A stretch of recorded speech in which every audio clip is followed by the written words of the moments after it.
পয়সা টাকা না খরচে পয়সা নহকারি বেশি দাম হবো পয়সা নহছি করে পয়সা নহকে খাবা তোমার একদম উপকার হবো পয়সাটো পকেটত রই যাব সাহেব কেনাই রে পয়সা নহ অ শিকারে অ আর ভাই অ শুনবা অ তুমি মোর ঘৰত যাবা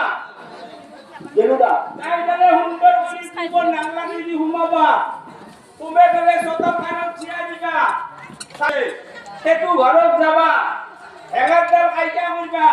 দরজাখান খানা কই দিবা ভিতরে হুমে যাবা যত নিকিন তোমার মন এ লম্বা হিল্লা হাইলা হাল আছে হাইলা হালৰ ওচৰত যাবা যাই গেলে সুন্দর করে জায়গাটা সুমা খাবা মানুহে কয় না যে আপনার ব্যবহারে আপনার পরিচয় আপনি যদি ভাল ব্যবহার নকরে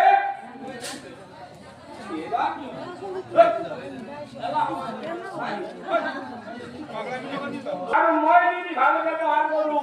আপনিও মোক ভাল ব্যবহার করবো বুঝছো